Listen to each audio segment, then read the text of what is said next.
네, 신종 코로나 바이러스가 바꿔놓은 일상이 총선을 앞둔 정치권 풍경도 바꿔놓고 있습니다. 유권자 접촉을 최소화하는 선거운동을 추진 중인 가운데 정치권에서는 신종 코로나와 관련한 가짜뉴스 공방도 한창입니다. 정태근 전 한나라당 의원 그리고 박원석 전 정의당 의원과 오늘 이야기 나눠보겠습니다. 어서 오십시오. 네, 안녕하세요. 안녕하세요. 자, 문재인 대통령 오늘 정부와 지자체가 한치의 빈틈도 허용하지 않겠다는 각오로 임해달라. 자, 이런 주문도 했는데 지금 16번째 확진 환자가 나왔습니다. 태국에서 여행을 하고 들어온 환자예요. 정부의 대책에 좀 변화가 생겨야 될 시점이라고 보십니까?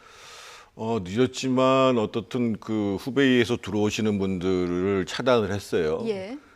그리고 중간에 이제 뭐 여러 가지 이제 혼선이 있었는데 지금은 사실은 우리 방역망이 감당할 수 있는 그 소위 이제 이 관찰을 하거나 감시를 하거나 방역할 수 있는 숫자를 조절하는 게 필요하거든요. 네. 그렇다고 한다면 지금 이제 뭐 자유한국당이 주장하는 것처럼 전면적으로 확대하는 문제, 소위 이제 이 입국 금지를 예. 그거는 고려하지 않는다고 하더라도 이미 중국에서 이제 뭐 저장성이라든지 꽝뚱성이라든지 이런 데는 예. 한 6개 성이 400명 이상이 이제 발병자가 확진자가 생겼거든요. 예. 근데 거기에 이제 우리 직항로가 있어요. 예. 그래서 예를 들면 뭐 항저우라든지 난징이라든지 꽝저우라든지 뭐 창사라든지 이런 지역이 있습니다. 그래서 그렇게 이제 한 그 400명 이상 대량으로 발생한 지역에 인터 우리로 들어오시는 분들은 그거는 저는 조금 그 입국을 제한하는 방법으로 택해서 예. 현재 우리의 방역망이 효과적으로 감염 가능성 있는 사람들을 체크를 하고 그리고 이제 기본적으로 방역 체계가 유지가 될 수 있도록 이 문제는 좀 정부가 적극적으로 검토해야 될 문제가 아닌가 이런 생각을 해봅니다. 일시적으로 제한을 하는 거니까 지금 좀 위험 지역 정도까지는 확대하는 게 좋지 않겠냐 이런 의견을 주셨는데요. 지금 어느 때보다 정치권 협력이 시급한 것 같은데 현실은 좀 아닌 것 같습니다. 오늘 아침 여야 가짜뉴스 공방을 벌였는데요. 어떤 얘기들이 나왔는지 들어보시죠. 질병보다 빠르게 퍼지는 가짜뉴스 또 혐오 조장을 차단해야 합니다. 어제 황교안 대표께서 정부가 중국에 마스크 300만 개를 가져다 준 것에 대해서 국민이 붕괴한다고 말씀하신 것은 좀 유감스럽습니다. 이는 사실과 다른 주장이기 때문입니다. 중국의 마스크 지원은 한중 민간 기업과 유학생이 추진한 일입니다. 정부는 전세기 편으로 전달을 돕는 일을 했습니다. 실제 전환 물량도 200만 개 목표 가운데 1차 분인 12만 개에 지나지 않는다고 합니다. 국민의 마음이 불안한 와중에 확인되지 않은 뉴스가 무분별하게 유포되고 있습니다. 이해찬 대표는 얼마 전 당회의에서 2차 감염자가 보건소에 근무한다고 말했습니다. 민주당 대책특위위원장인 김상희 의원은 한국의 검역 체온 기준이 37.9도이고 중국은 38.9도다라고 말했는데 완벽한 가짜뉴스입니다. 문재인 대통령이 취임 1000일을 맞아 자신의 페이스북에 자화자찬을 했습니다. 참 국민들의 한숨이 절로 나옵니다. 우한 폐렴 사태에 직면해서 국민은 문재인 정부의 무능의 분통을 터뜨리고 있는데 대통령이 낯간지러운 자기 칭찬을 하고 있으니 국민들은 아연실색할 수밖에 없습니다. 네. 지금 서로 가짜뉴스 공방을 벌이는 모습 보고 오셨는데 어제 저희도 얘기를 했습니다만 황교안 대표가 중국에 우리가 마스크 300만 개 보냈다. 그러니까 우리가 먼저 써야 된다. 이런 얘기를 했는데 결과적으로 300만 개 보냈다는 것 자체가 가짜뉴스라는 겁니까? 네, 그렇습니다. 그게 결과적으로 가짜뉴스인 것으로 확인이 됐고요.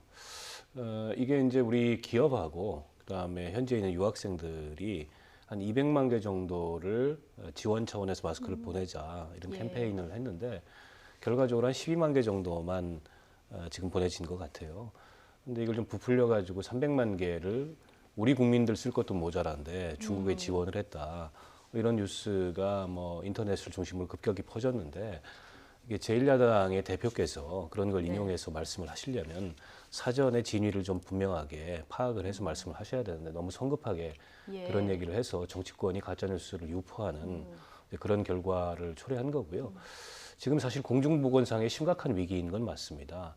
이 신종 코로나 바이러스의 전파 속도가 무엇보다 굉장히 빠르고 과거에 있었던 사스나 메르스 이런 어떤 그 감염병보다 치사율은 떨어지지만 워낙에 이게 전파력이 높기 때문에 그러니까요. 이미 쌌을 때 사망자가 넘어섰습니다. 네, 공중보건상의 위기인 건 맞고 이럴수록 좀 정치권이 초당적으로 협력하고 대처해서 좀 국민들이 불안하지 않도록 만들어야 되는데 아직도 국회에서는 이게 2월 임시국회를 예정하고 있습니다만 여전히 이 와중에도 좀 정치적 공방을 벌이고 있어서 국민들은 좀 눈살을 찌푸리는 것 같아요. 예, 뭐 한국당 역시 이해찬 대표 발언을 비난을 하는 모습 아까 들으셨는데 이 와중에 출장 간 무주군수 비판을 했고요. 그리고 또 어제 문재인 대통령이 취임 100일을 맞아서 글을 남겼는데 이 부분을 또 지적하고 나섰습니다. 저는 5년 전 메르스 사태 때나 우리 정치권이 별로 달라진 게 없는 것 같아요. 지금 상대방이 잘못한 것을 지적하는 거에 바쁠 때가 아닙니다. 사실 그렇죠. 이인영 대표 발언도 그렇고 심재철 대표 발언도 그렇고 예. 지금 국민들이 뭘 간절히 원하는가라는 것들을 찾아서 그것을 해결할 방법이 뭔가라는 것들을 고민해야 되는 거거든요. 조금 전에 말씀하셨습니다만 실제로 시중에 보면 지금 이미 이 마스크에 대한 문제 제기가 나오는 이유가 마스크를 사기가 어려워요. 그렇죠. 그리고 인터넷으로 주문해도 4, 5일이 걸려요. 예. 그리고 세정되는 주문도 뭐 힘들고. 공공으로 비축한 거 다 동의나고 있는 상태예요. 예. 그런데 사실은 저희가 이미 메르스 사태를 겪었잖아요. 그랬으면 저희 법에 보면 어떤 게 있냐면 비상대비 자원관리법이라고 그래가지고요. 전시나 사변과 이에 준하는 사태가 발생을 하면 거기를 대비하기 위해서 물자를 비축하는 관리하는 그런 법이 있습니다. 그런데 사실은 2016년 이게 이제 노무현 정부 때 만들어진 법인데 예. 정말 잘 만든 법이죠. 근데 2016년 개정을 하면서 거기에 이제 그 전염병 이런 것들을 포함시키는 것이 빠져버렸어요. 그래서 지금이라도 그러면 지금 정치권은 빨리 협력을 해가지고 지금 이미 물자와 관련해서 지금 제가 어제 질병관리본부장을 지냈던 전병렬 교수하고 얘기를 해보니까 언제까지 갈 것 같냐? 그러니까 최소 4, 5월까지 가고 완전히 종식되려면 한 7월 달까지 간다 이런 얘기예요. 예. 그리고 실제로 이미 마스크는 한 번 쓰면 유용하지 않다라고 얘기가 나왔단 그렇죠. 말이에요. 그러면 지금은 정부하고 여야가 머리를 맞대고 뭐 내가 잘하고 있다 못하고 있다 이 얘기를 딱 하기 전에 일단 국민들한테 안정적으로 마스크라도 공급할 수 있는 계획에 대해서 분명히 얘기해 주는 게 맞고 이번에 2월에 이제 임시국회가 열렸잖아요. 그럼 제가 조금 전에 말씀드렸던 것처럼 비상대비 자원관리법 이런 거 빨리 개정하라 이거예요. 네. 지금 이미 이제 검역법이라는 것이 이전에 해상을 중심으로 만들어져 가지고 이거 고친다고 얘기를 하는데 사실은 이 비상대비 자원관리법 얘기하시는 분들은 또 없어요. 예. 그래서 정치권들은 지금 남이 뭘 잘못하고 있는가를 자꾸만 얘기하지 말고 내가 선제적으로 국민적 입장에서 네. 봤을 때 이러한 법적, 제도적 또 재정적으로 할 수 있는 거에 대해서 빨리 안을 만들어내고 그래서 잘하는 일을 가지고 국민들한테 칭찬을 받아야 돼요. 신뢰감을 받고. 예, 절대적으로 뭐 말씀에 공감하신 분이 많을 것 같습니다. 지금 뭐 사스, 메르스, 신종플루 저희가 뭐 다양한 전염병을 겪었기 때문에 이제 뭐 방역 그리고 뭐 격리 조치부터 해서 마스크 수급까지 좀 매뉴얼을 꼼꼼하게 이제는 만들 필요가 있다는 생각 다시 한번 들고요. 자, 총선 70일 앞두고 참 정치권 어느 때보다 분주한 이런 상황입니다. 이 대책도 마련해야 되고 선거 대책도 세워야 되는데 어제 오늘 이분 이름이 좀 많이 검색어에 올랐습니다. 한국당이 미래한국당 카드를 본격 실천에 나서면서 다른 정당들 지금 일제 비판에 나선 이런 상황인데요. 민주당이 황 대표를 정당법 위반 혐의로 고발하겠다 이런 방침도 밝히자 한국당 김재원 정책위 의장은 용납할 수 없다 이런 입장을 밝혔는데요. 박지원 의원의 비판 목소리까지 같이 듣고 오시죠.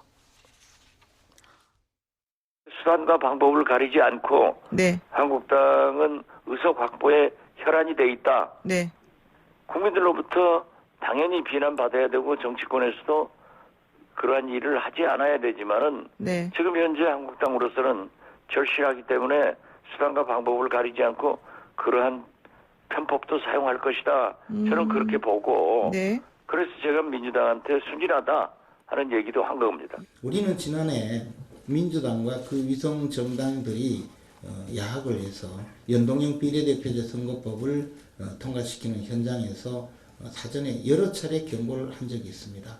이 연동형 비례대표제는 헌법에도 반하고 국민의 의사에도 반하는 그런 반민주적인 악법으로서 만약에 연동형 비례제 선거법을 통과시키면 우리들은 자매정당을 만들 수밖에 없다라고 수차례 경고를 했고 그러함에도 불구하고 폭거를 자행한 민주당에 대해서 어쩔 수 없이 최소한의 방어적 조치로서 지금 장외정당을 설립 중에 있습니다.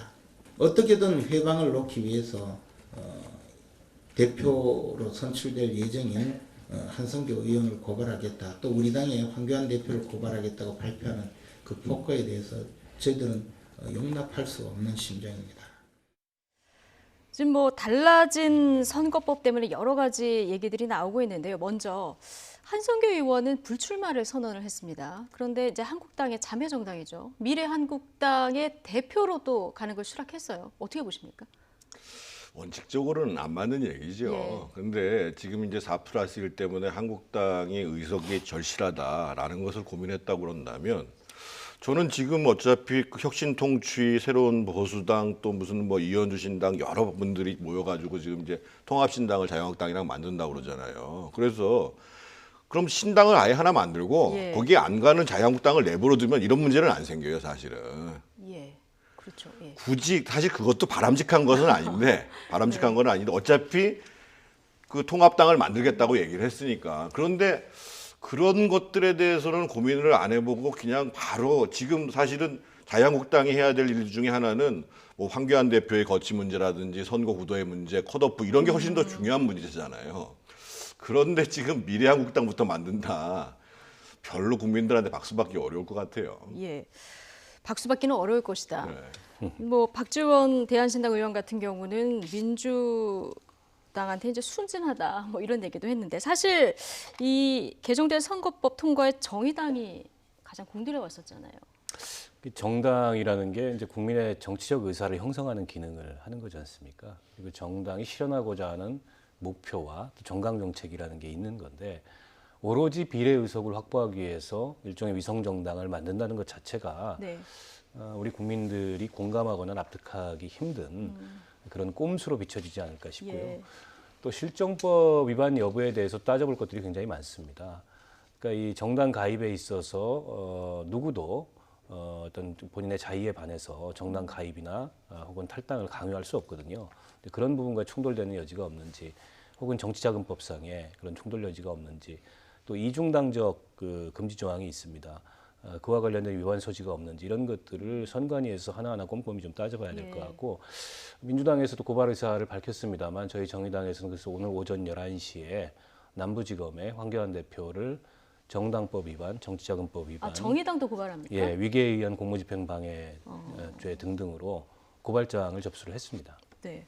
정당법 위반으로 지금 민주당이 해서 정의당도 고발할 방침이다 얘기를 했는데 자꾸 서초동으로 갑니다. 정치권이. 짧게 말씀드리면 그 한국당이 당당하지 못한 측면은 있다고 하지만 제가 봤을 때 이것을 정당법 위반으로 고발하는 것은 적절하지 않는 것 같거든요.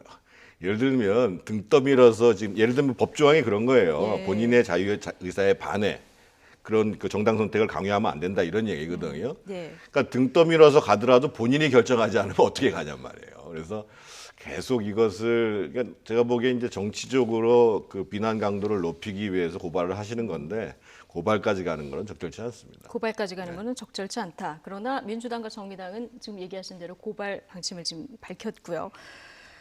지금 통합 작업은 어떻게 되고 있습니까? 황교안 대표하고 유승민 의원의 뭔가 단판이 남아 있는 것 같은데 지금 들으신 얘기는 어떻습니까? 이번 주 중에 만나는 것 같습니다. 예. 그래서 어떻든 지금 그 새로운 보수당과 자유한국당을 제외한 모든 분들은 뭔가 신설합당 형식으로 통합신당을 출범을 시키자 이런 얘기고. 유승민 그래서 의원 이제 생각은 지금 다르던데요, 문제는 저기? 그러면 유승민 그러니까 뭐 이 새로운 보수당 전체는 아닌데 유승민 대표가 원하는 것이 정확히 무엇인지가 확인이 돼야 되는 측면이 있어요. 그러니까 본인 입장에서 봤을 때는 새로운 정당 내에서 본인의 역할 또 한 가지가 본인과 같이 했던 사람들의 그 공천 문제 이런 문제에 대해서 사실은 물밑에서 조율하는 작업들이 진행이 됐었어야 되는데 뭔가 이제 원칙적인 얘기만 자꾸만 하면서 정치가 잘 안 되고 있는 거죠. 네. 근데 지금 통합 문제가 여기까지 오게 되는 과정도 사실은 뭐 자유한국당이든 누구든지 간에 본인들의 자발적인 것보다 지금 중도까지를 망라해서 문재인 정부의 독주를 견제해야 된다, 심판해야 된다. 이런 유권자들의 욕구가 굉장히 높고 그 사람들이 투표장에 나오게 하려면 소위 이제 통합신당이 필요한 거다 이런 얘기거든요. 그래서 제가 봤을 때는 모양새는 조금 빠질 수는 있어도 크게 봐서는 통합신당이 출범한다고 봐야 될 것이고 네. 일부에서는 안철수 신당에 계신 분들이 통합까지는 아니어도 과거에 민주당과 정의당이 후보 단일화 했던 것처럼 연대. 선거연대를 하는 예. 문제도 고민을 해야 되는 거 아니냐 예. 이런 얘기가 있습니다. 어쨌든 1차적으로 황교안 대표, 유승민 의원의 단판을 좀 지켜봐야 될 것 같고요. 좀 막판에 각 당이 들고 나는 사람도 굉장히 관심 있는 이런 상황입니다. 자, 새로운 보수당, 최근 검경 수사권 그 조정을 반발하면서 검찰을 떠났던 인물이죠. 검사 내전의 저자 김웅전 부장검사를 전격 영입했습니다. 오늘 오전에 영입식이 있었는데요. 발언 수위가 상당히 셉니다. 듣고 오시겠습니다.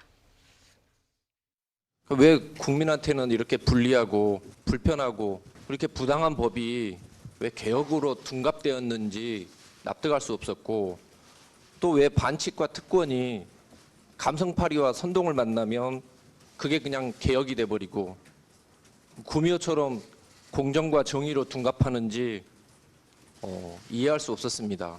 지금 보시면 살아있는 권력 비리를 수사하면 그게 항명이 되고 그걸로 탄압을 받는 세상이 되었습니다. 심지어 피고인이 검찰총장을 공수처로 처벌하겠다고 위협하는 세상이 되었습니다. 제가 가장 잘하는 일을 한번 해보자고 마음 먹었습니다. 제가 가장 잘하는 일은 사기꾼 때려잡는 일입니다.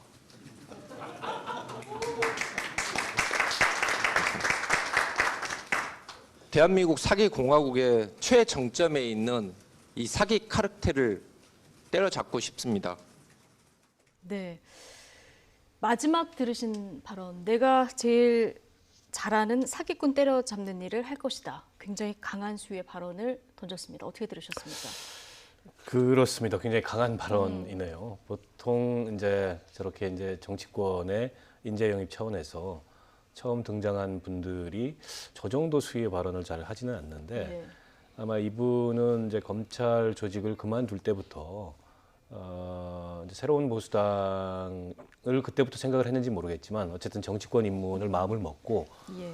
계획을 세웠고 또 그렇게 하고자 하는 본인의 동기도 이 정부가 추진했던 검찰 개혁이 본인이 보기에는 굉장히 잘못된 길로 가고 있고 그래서 이걸 바로 잡아야 되겠다라는 명분과 동기를 네. 가지고 들어오신 것 같아요. 그렇다 보니까 첫 자리에서 본인의 정치 입문에 그런 포부나 동기도 굉장히 강하게 얘기를 했는데 어쨌든 새로운 보수당 입장에서는 창당을 준비하는 과정에서 통합 이외에 이렇다 할 존재감을 드러낼 만한 계기가 없었는데 예. 저 김웅 검사가 굉장한 베스트셀러 작가지 않습니까? 그렇죠. 검사를 그리고 또 드라마로도 만들어졌었죠. 네, 드라마도 지금 상영을 하고 있고 예.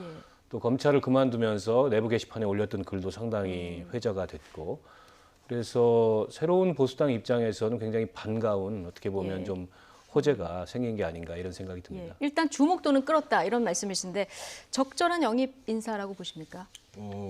새보수당 입장에서 보면은 아주 대어를 낚은 거죠. 근데 대어를 사실은 낚았다. 예. 김웅 지금은 이제 변호사겠죠. 이분은 사실은 그 유승민 대표가 날 설득한 것이 아니라 내가 새로운 보수당을 설득했다고 얘기를 하고 예. 검사직에서 물러날 때부터 이미 이제 그 600명의 검사들이 이제 댓글을 달았다고 하는 거기 자기 사퇴 변에 보면은 저는 이 거대한 사기극에 항의하기 위해서 시작을 합니다. 그게 사퇴고 그래서 그 시작의 이제 과정이 이제 정치권으로 온 거예요. 그런데다가 이분이 호남 출신이에요. 그리고 대학에서는 정치학을 전공한 친구고 친구는 아니죠. 네. 그래서 제가 봤을 때는 지금 벌어지고 있는 그 소위 이 검찰 개혁이라는 이름으로 해서 권력에 향해지는 수사를 피하려고 하는 문제, 이 문제에 대해서 이 그 김웅전 검사는 선거 과정을 통해서나 그리고 자기가 의정 활동을 하게 된다 그러면 네. 이 문제를 자기는 자기의 그 의정 활동의 과업으로 삼겠다라는 선언을 한 거죠. 네. 그래서 앞으로 실제로 어떤 활동을 할지가 상당히 그 귀추가 주목되는 그런 후보자라고 봐야 될 것 같습니다. 예. 지금 뭐 다른 당들의 해처 모여 작업도 관심이고요. 또 대진표도 관심인 상황인데요. 종론이 아니냐, 갈림길에 선 황교안 대표, 이젠 자신의 최측근까지 떠나면서 홀로 남게 된 손학규 대표. 이런 위기의 상황 속에 안철수 신당의 행보도 주목받고 있는데요. 자, 이 얘기 영상 먼저 보고 얘기 나눠보겠습니다. 왜 내가 당신을 떠나려고 하는지.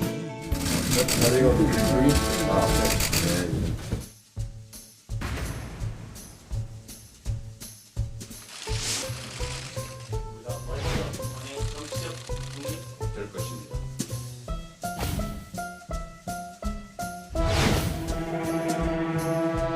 다른 주자들에게는 수도권 험지에 나가라 하면은 설득력이 없죠.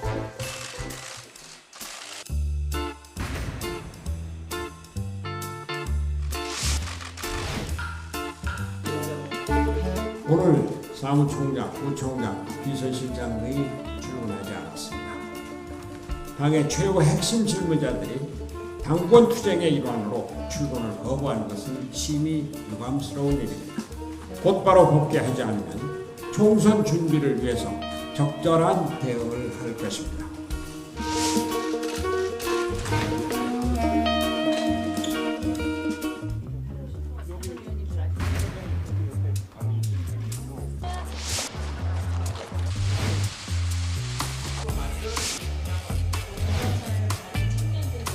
작지만 유능한 정당을 만들고자 합니다. 근데 이런 걸 가지고 무슨 뭐 모호하다든지 이렇게 주장하는 것은 그것이야말로 무식하거나 기득권 정치를 보호하려고 하는 그런 궤변에 불과하다는 것.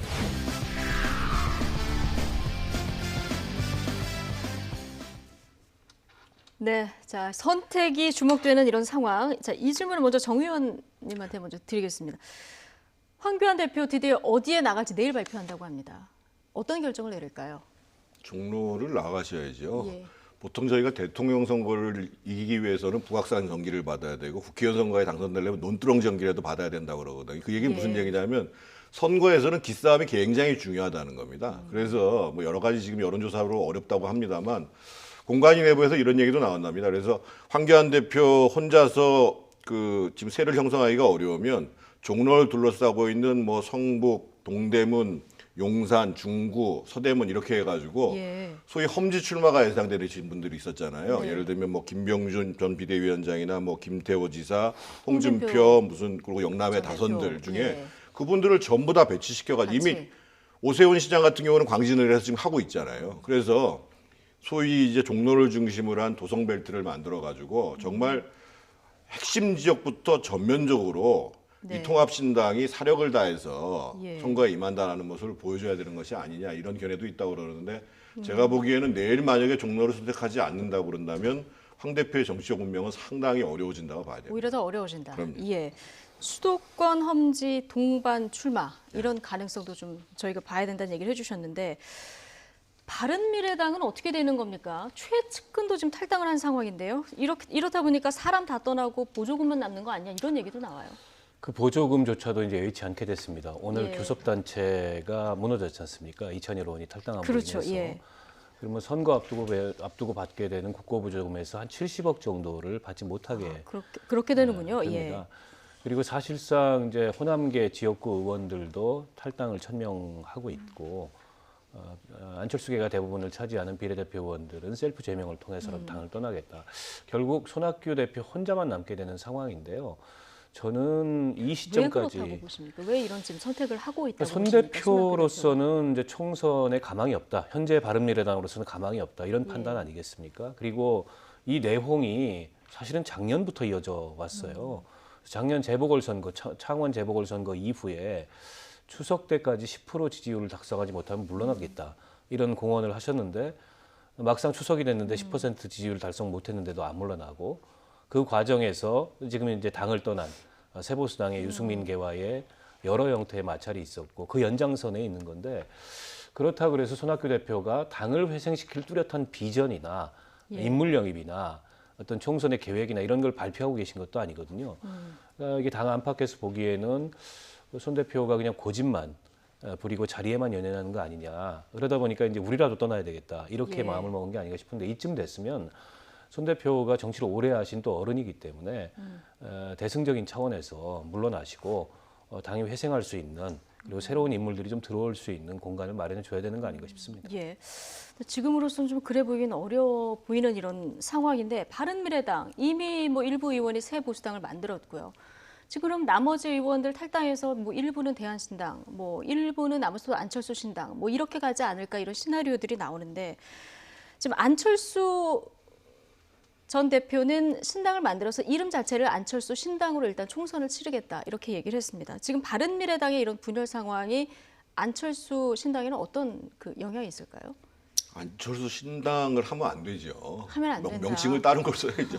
아니 우리 정치사에서 예를 들면 김영삼, 김대중, 김종필 총재 같은 경우로 아주 전일적인 지배력을 가졌던 예. 분들조차도 자기 이름을 앞세워가지고 정당명을 만든 적이 없어요. 근데 좀 너무 정당이 많으니까 있었던 게 좀 예를 선명성을 들면 보여주겠다 뭐 이런. 친박연대가 있었죠. 예. 소위 박근혜 대통령 이름을 판. 유일하게. 그런데 예. 아니 본인이 어떤 정치를 하겠다라는 내용들을 예를 들면 가치적으로나 신념적으로나 정책적으로 정리를 하고 네. 거기에 맞는 이름을 찾아내야지. 그럼 앞으로 저 당은 안철수라는 사람이 사라지면 없어질 당이라는 거잖아요. 지금 정당 정치가 저렇게 후퇴해도 되냔 말이에요, 기본적으로. 예. 그리고 본인은 출마를 안 하면서 어떤 총선을 돌파를 하겠다고 본다면 본인과 같이 하고 있는 예를 들면 뭐 지역구의 국회의원도 권은희 의원 같은 분이 있고 비례대표 여러분들이 계신데 그분들이 어떻게 선거에서 승리를 얻을 수 있는가라는 것들을 고민을 해야죠, 사실은. 네.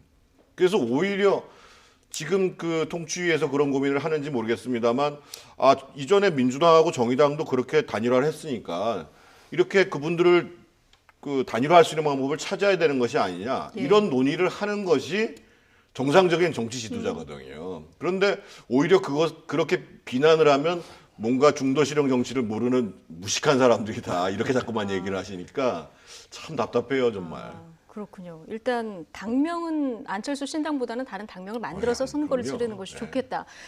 이런 의견을 주셨는데 민주당 분위기를 좀 살펴보면 어제 김의겸 전 대변인은 본인이 스스로 불출마하겠다 결정이 내려졌고요. 송병기 전 울산시 경제부시장 일단 또 한 번 당에서 판정을 보류했습니다. 정봉주 전 의원도 사실상 뭐 부적격 판정을 내리는 것으로 지금 알려지고 있는데 좀 무관용 원칙으로 가고 있는 것 같습니다. 민주당은. 그렇죠. 자칫하면은 민주당으로서는 선거를 그르치는 그런 악재를 스스로 자초하는 꼴이 될 수 있기 때문에 당사자들에게 스스로 거취를 정하거나 그게 안 되면 이제 당에서 냉정하게 좀 판단을 하겠다 이런 원칙을 세우는 거라고 보고요.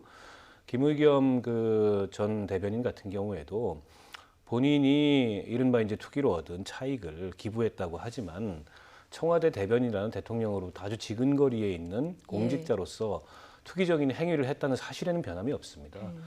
때문에 안 될 일을 사실은 본인이 좀 고집을 했던 측면이 있고 당 지도부에서는 그게 선거 전체를 네. 어떻게 보면 좀 굉장히 안 좋게 만들 그런 나쁜 이슈가 될 걸 우려해서 결과적으로 정리수순에 들어간 것 같고요. 마찬가지입니다.